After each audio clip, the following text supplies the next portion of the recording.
Thank you for coming back to the Tony Montana channel. As I was thinking of what topic to address on this video audio, I was looking through the news, people related news, and actually came up with I guess a point of conversation, a point of a topic. Basically, is properly raising your animal or properly raising your pit bull.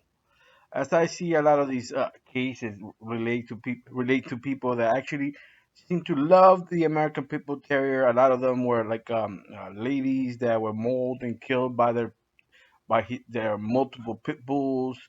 Um, a lot of times, and I'm not saying this is a fact, but a lot of these times they are not living with a male figure, a male in the household, and they are. This is could be in one instance, I saw that one female was mauled by a couple of her. Um, her name is Bethany. She was mauled by her pit bulls that seemed to be they were not trained to fight according to the news. That's a good thing. But you know, I saw a couple of more, and the idea here, I think the problem here is that I don't want to say that they love these dogs too much, but they express their love in the wrong way, and many times it becomes more of a submissive sign than a loving sign. And so the dog, depending on the genetics, corona, uh, um, depending on the genetics, may take it as a sense of protecting you because you have given the signs of being submissive, or it could be genetics of uh, being dominant over you, and that you may see this as protectiveness, but it's not really protectiveness; it's more dominance, telling you come here, do this, that, or this or that. That is dominance, or it could be like kind of like a disregardment, or it's kind of like disregard you, that they keep you at like I give you an example of this last one. In one of the videos, and this is not a pit bull, by the way. One of the videos, someone was inside some sort of mall, almost like a Walmart or something. They were young guys, and the guy with a bulldog got attacked by another guy. Got placed on the floor and was starting to get hit. And what did the bulldog do? Attack his owner. He started helping the other guy, the strange guy. Maybe not strange to kid because it seems like they had a problem, but because the dog show, I know my owner is always a sissy. No offense to the kid, but that's what it seemed like to me. So I'm going to help the more dominant of the two. So literally, the dog started attacking its owner while other guy was on top of him, hitting him. So this is a situation where the dog isn't aggressive towards the owner per se, but it will quickly change change his mind, attack the owner if it's faced by a bigger threat. So this type of dog mentality is just they will go with whoever is more dominant, and this could be with pit bulls as well. That if another dog is attacking, it's like, oh, they say it becomes a pack mentality and then they start attacking you. But in reality, also, the dog is making a decision saying, who is the more dominant? Is that human the more dominant? Or if it's another person attacking the owner, is that other human the more dominant? Or if it's an animal, is that animal the more dominant? And potentially, if and can I join that other side if that's the case? So that is that type of personality that you have to, you have to address. You, but that is again one part personality of an animal. The other personality is the dog being a protective dog that actually cares about you, feels a sense of having to as a pack leader, protect its members, including you, including whoever. But at the same time, it will definitely be firm with you. It will maybe even look correct. Maybe you, maybe your other people in your family, maybe people that are coming into the pack. They you might have to you might have issues with many things like that in many situations. Uh, Another situation would be like the dog is instead of protective is dominant. In these situations, the dog will usually be more of a dictator. Will dictate what's going on. If the dog is on the sofa and you want him to get down, he might even growl at you, and he might, he might, you might, come close to the food, and he might be again, and that is, that is a danger, because they might, if they see someone that they consider even lower on the scale of hierarchy, they might not just go, but they might just full snap at that person or at that other animal, whatever that is. So it is very important to have the right type of mentality when you're owning a dog that can be potentially a dangerous dog. And any dog that has teeth, any dog that has a certain weight and size, is potentially a dangerous dog. Excuse me. Uh, so you as an owner, I believe in talking to your dog since they're very young. I talk to my dogs. My dogs understand many words, many things, and I talk to them from the get go. And I talk, and at the same time, many times I gesture, touch with my hand, thinking of my hand as being a mouth. So sometimes I touch with my hand open, fingers open. Sometimes it'll be fingers all together, and it'll be kind of like, imagine uh, um you're doing like a duck with your fingers, and you just touch them that way. It would be kind of like the muscle touching certain ways, some certain places. You touch them in different places, different things, different. It wakes them, it disconnects them from what they're doing. If you were trying to reset them, it helps in that situation as well.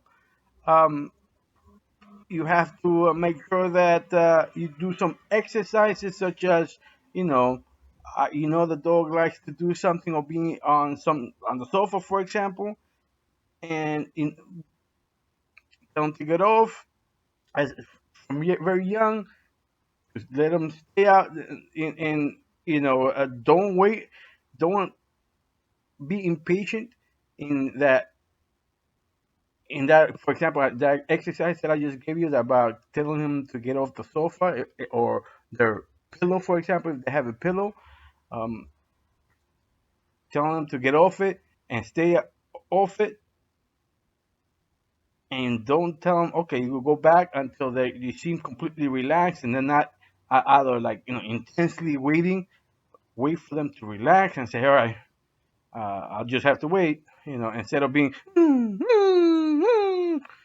waiting and intensely waiting, trying to get it, and kind of looking back or looking at it. No, they have to completely say, okay, let me ignore that and let me switch off it, and then say, okay, now you could go.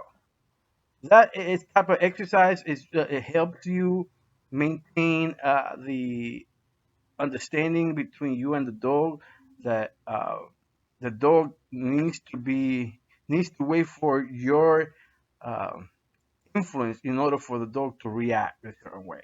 And obviously, you have to be careful when you're working out with your dog, because obviously, if you become aggressive with another person, that your dog may feel that, oh, there's danger here, I need to react. So you have to keep in mind that you're working with an animal that is looking for is looking to sense your feelings, to act a certain way.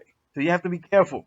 You have to be careful. You have to be careful that, uh, especially when there's people out in the street that insult, you should have that dog in the muzzle, or you shouldn't have those dogs, or you get all kinds of people that hate the American Pit Bull Terrier, and insult you, and you know you just have to become a better you so that your dog doesn't think that it's something that he needs to work or react. And this is actually people that live near other people in neighborhoods. If you're in the city, if you're urbanite, same thing. Especially if you work living in buildings. There's plenty of dogs in the buildings. A lot of times, the folks think that because their um, 10-pound dog is 10 pounds, they could just open the door, let the dog loose, walk down and up the stairs, and you're coming in or you're coming out of that same building, and it becomes a potentially dangerous situation. And of course, the pit bull owner is the one that's guilty. I'm just not. I'm joking, obviously, but a lot of times that's the case. The police comes and they don't look for the story. They're looking to God. The poor pooch got killed by the pit bull. It doesn't matter that you were holding your dog on a leash. It doesn't matter that though the dog came out of nowhere off leash, the owner wasn't even close to it. It does None of that matters. You will always be the one that they will try to make a case against. So we have to be mindful again that as well as this, you have to train your dog to to follow your direction, to follow you. You have to understand that genetics also plays a big part, a major part. What you do is a lot of times you redirect that try, but sometimes if it's too much of a if it's a dog that's doing that and the dog is right there, then it will be impossible or almost impossible if the dog is coming at your dog. It would be impossible for the dog to turn around and say, "Okay, I see that dog coming to attack me." So, but I'm still going. I mean, I haven't gotten to that point, and I hope I never do, because again, the dog should be protecting itself. But in the cases where you're in situations in public, the dog should be you should be continually talking to your dog, say kind of like be quiet, keep walking, and things that you have trained your dog in other situations. Like when there's no animal, and the dog stop, smell something, and you say keep walking, and you keep walking as well, and kind of tug on him. That is like a learning mechanism, a way of teaching him that keep walking notion.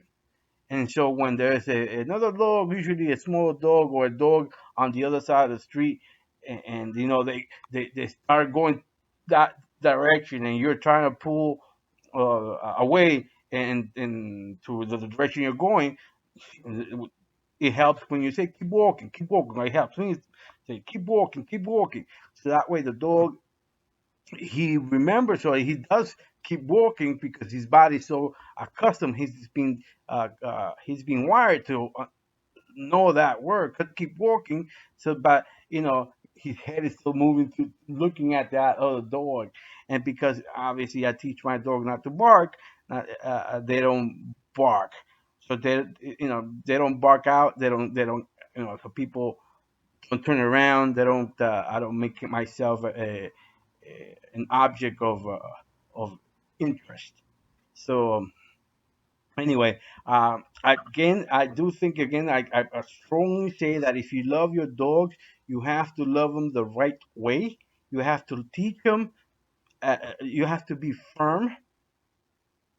There are ways of showing your love in a way that is showing kind of like a love, showing love, kind of like I do when I show love. I do it a certain way so it mimics the mom or an adult dog licking a pup. Even when they're grown ups, I do that. But because I've done that all through their life, they retain that feeling of goodness they felt when they were puppies. Just pay attention to the mom, how it starts licking the puppies. You know, it doesn't have to be the moment they were born. Obviously, they're licking. That moment is for cleaning up the pups.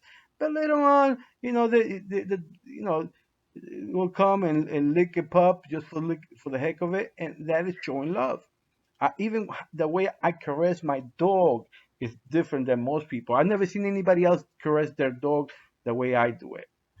Just to let you know, instead of doing using the inside of my hand, I use the outside of my hand, and I go from the bottom to up, kind of mimicking a tongue.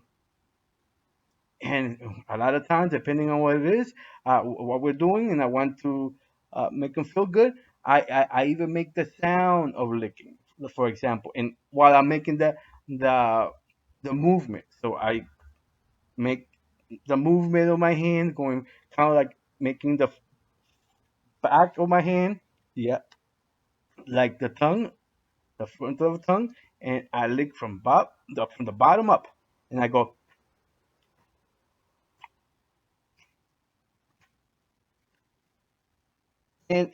sometimes if I want to make them even feel even better, I get my head close to it, to the dog, my hand near it, and I do the movement with my head as well. So the dog is full connection, thinking that I'm licking him.